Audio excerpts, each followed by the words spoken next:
Hi there, Rebecca Koffler here with Censored But Not Silenced. I wanted to give you a quick threat intelligence briefing today because I don't see any networks that I've been watching reporting on this.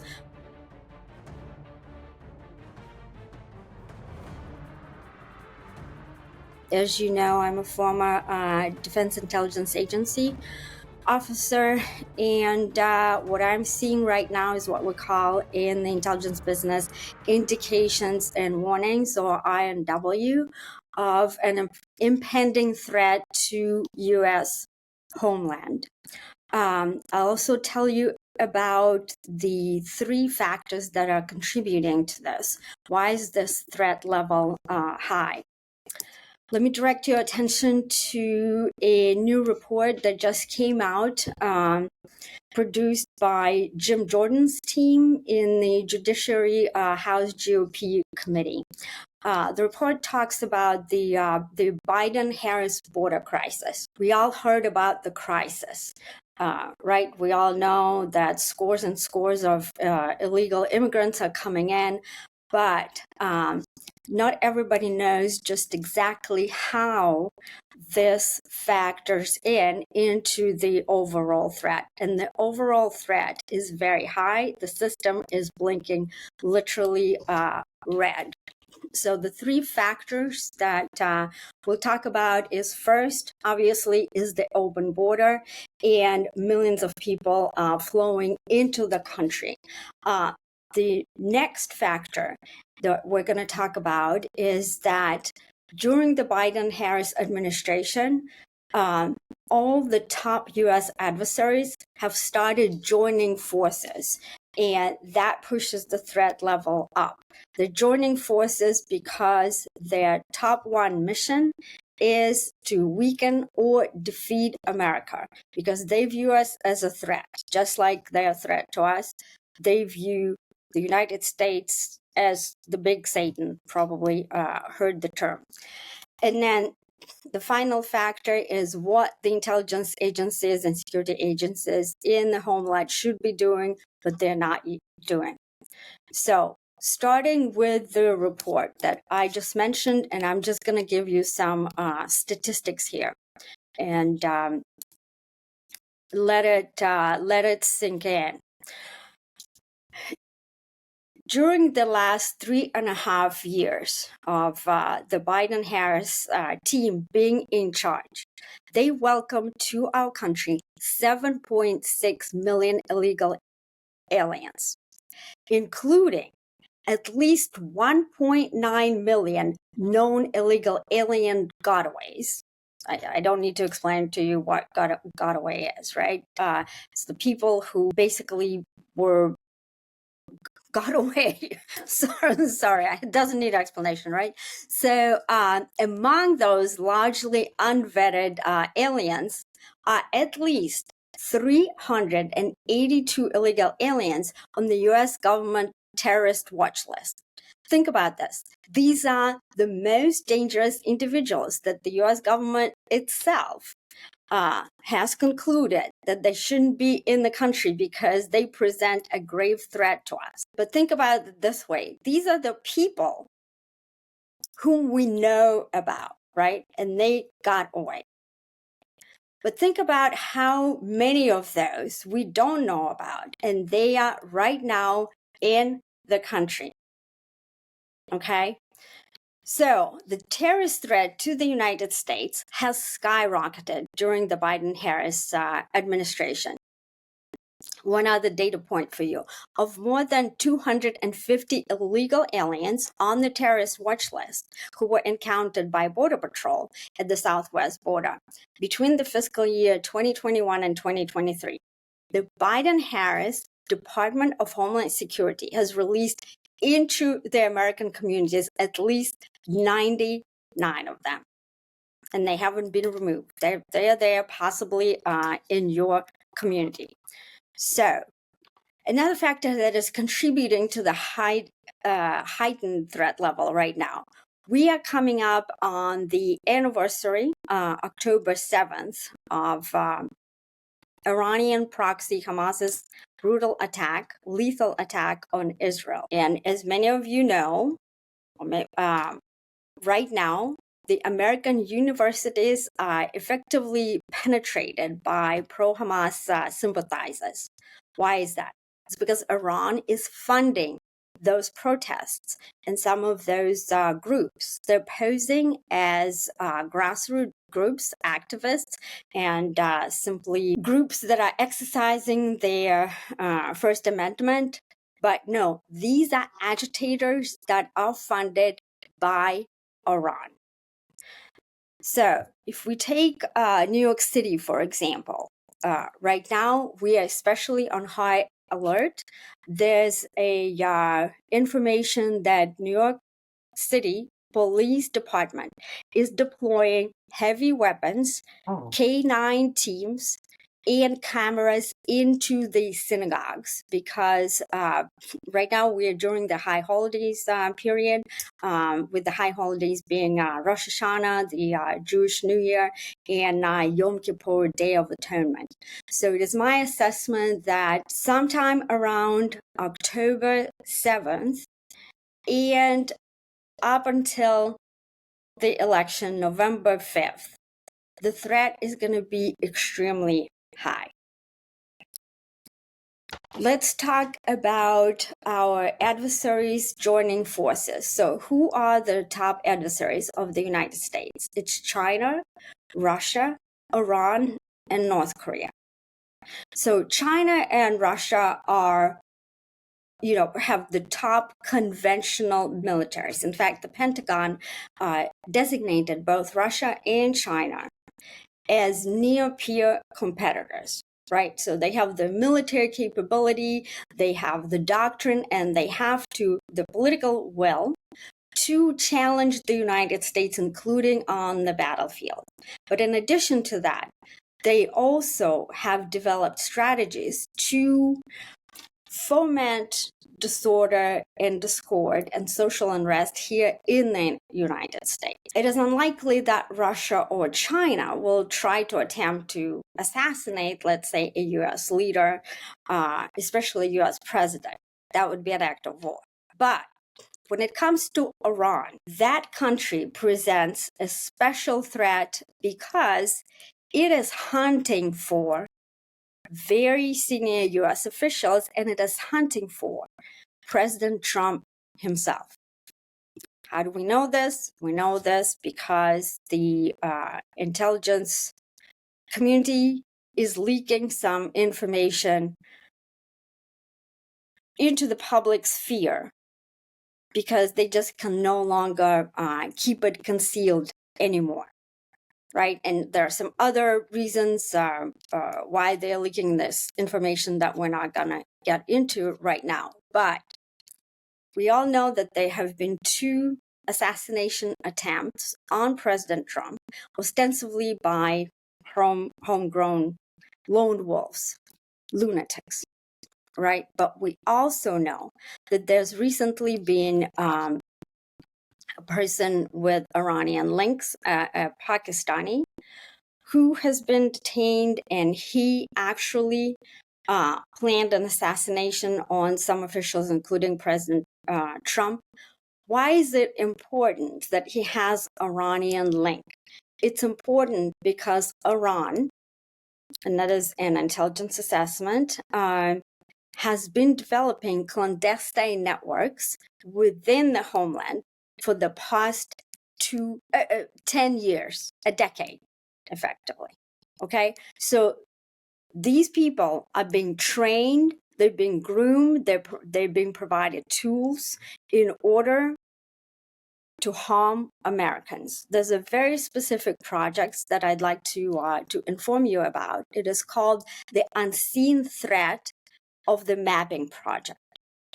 According to a sensitive report, the Iranian regime has identified 298 American strategic security assets and institutions, as well as personnel for attacks, kidnappings, and assassinations. Okay, so this is very serious business. We're talking about police stations, law enforcement officers, government agencies.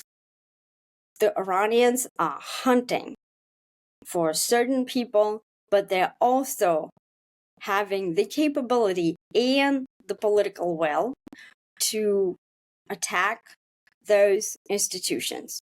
So where does the Russia, North Korea, China, and those bad dudes come in? Well, Russia, for example, has a covert program of infiltrating deep cover officers, intelligence officers called the illegals. It's called the illegal program. They're maintaining these networks inside the United States for a different reason why the Iranians have those networks, right? The Russians mostly have networks to steal secrets, classified information from the United States. How do they do that? They do that by recruiting spies within the US government. How do they do that? Recruit those spies. They start very early. They attend US universities and they look at students and assess them to see who is predisposed towards communism, socialism, who hates America, and mostly we know who those people are. Those are the leftists. And then they start cultivating them, establishing friendships. And then by the time when that student joins the government, they are recruited by the Russians. Another reason why they do that is not just to steal information, but actually to influence US policy. The 10 illegals that, if you remember, that former President Obama gave back to the Russians in 2010, they were cultivated here. They were doing their work for 10 years. And the only reason why FBI counterintelligence had to pull the trigger on that counterintelligence operations, they were tracking them for 10 years, is because the Russians got uncomfortably close to Hillary Clinton. Why we're talking about that is because right now, Russia and Iran are the closest they've ever been because of the idiotic policy that the Biden-Harris administration has been pursuing. And they can join forces when these networks could cooperate together. Another data point is that Russia, for example, and Iran, they both have chem bio programs. When we talk about the chemical and biological programs and WMD, we don't necessarily talk about nuclear warheads, but we talk about small kind of tactical size bombs, dirty bombs, and things like that that can be very easily either smuggled into this country through containers. Shipping containers is another huge threat, or they could be even manufactured here. And when it comes to China, there's also information that they're running biolabs in California. So all of these guys who are running these clandestine networks here, Iran, Russia, China, North Korea to a less extent. Once they start cooperating, the threat amplifies dramatically. So when it comes to chemical and biological weapons programs of Russia and Iran, based on the intelligence community's assessment, Russia right now retains an undeclared chemicals weapons program, and it has used some of those capabilities already in the past decades. Mostly it's against their own opposition leaders, such as Navalny, such as former GRU officer Skripal, who was a defector and whom we exfiltrated to Great Britain. But they do retain that capability, and they would be more than willing to share this capability with Iranians, okay? Iran also, and I'm going to give you a quote from the intelligence assessment that was declassified. Iran is researching and developing chemical and biological agents for offensive purposes.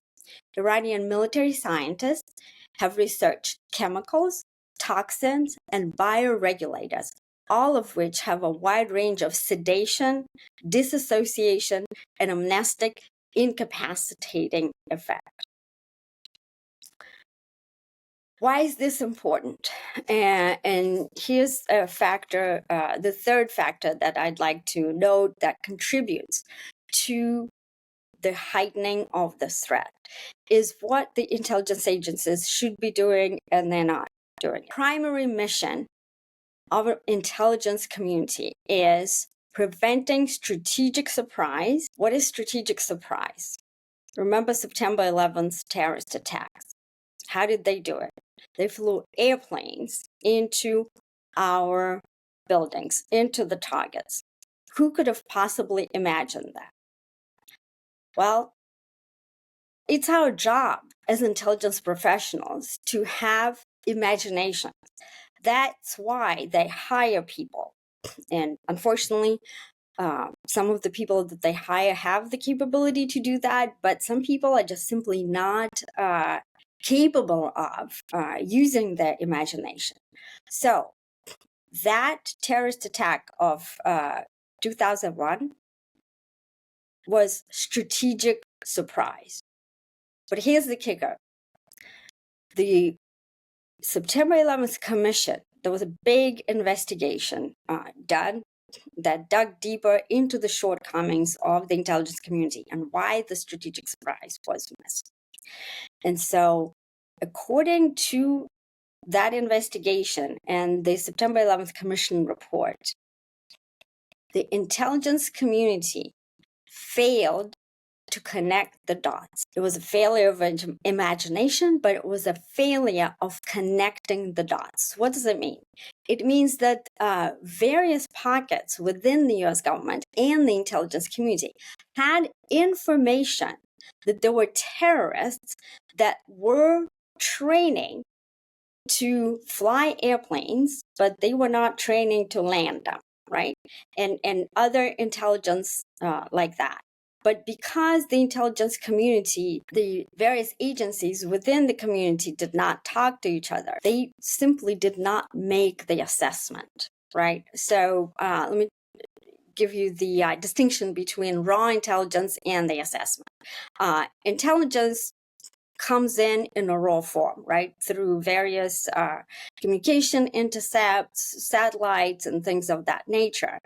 And it is very rare that you get a piece of intelligence that's going to say, oh, we're going to do, being the terrorist, we're just going to stage a terrorist attack on this day, at this hour, on this target, right? That is the job of an intelligence analyst, to come up with an assessment based on all the information that you receive. Sometimes it's called the chatter.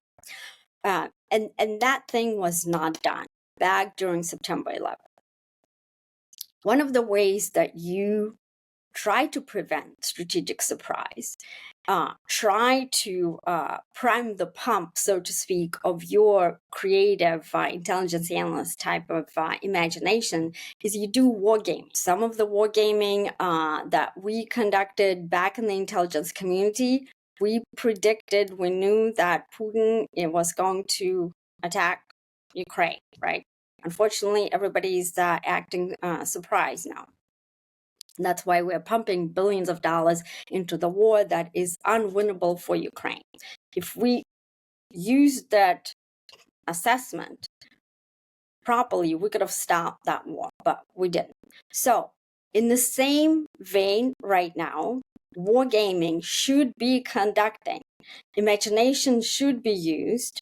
How these terrorists are going to stage those attacks, because chances are that they're not going to fly airplanes into targets at this point, because they always try to come up with something new.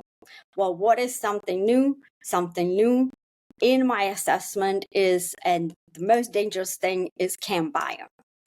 What is another thing that could be new is to use those student protests and amplify them, have them be directed by those clandestine agents And sometimes those students, they don't even know who is behind, who's manipulating, right? They've been so brainwashed by professors that are leftist, by professors who are effectively acting as Iranian agents. So those students don't know, but it's very easy to incite a social unrest, the type that we saw during George Floyd. And then if during that protest, if you use one of those chem bio tools, weapons, dirty bomb, it could create such a nightmare. It could create such a chaos that it's not going to take long to to have people panicking and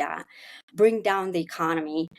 And the adversary understands very well that the best way, the most efficient way to bring the United States down is to bring down our economy. So this is what I wanted to bring to your attention today, to make sure that you're aware, that you get prepared, you get your supplies, just in the event something unthinkable happens. And most importantly, as you get ready to cast your vote on November 5th, you keep in mind which candidate is going to place America's security first. As we all hear all the time, it's always either Ukraine's security and sovereignty, or the Europeans, or we're deploying forces into the Middle East. But who is in charge of security in U.S. homeland? Who is going to protect us, regular Americans? And that, if you can answer that question and cast that vote according to your answer, I think we would be in good shape. So if you like this report, follow me on social media at Rebecca0132. Check me out on YouTube, Instagram, Twitter, also known as X, and other media platforms. I also would like to flag to you an article that I have recently written on Fox News, which basically summarizes the threat presented right now, specifically by the cooperation between Russia and Iran. It is called "Amid Soaring Threats from Iran, Russia Against U.S. Homeland, Biden-Harris Must Focus on Protecting Us All." And you see the link to this article, and you're going to see the link to the report by Jim Jordan's team. So long until our next report. Thank you.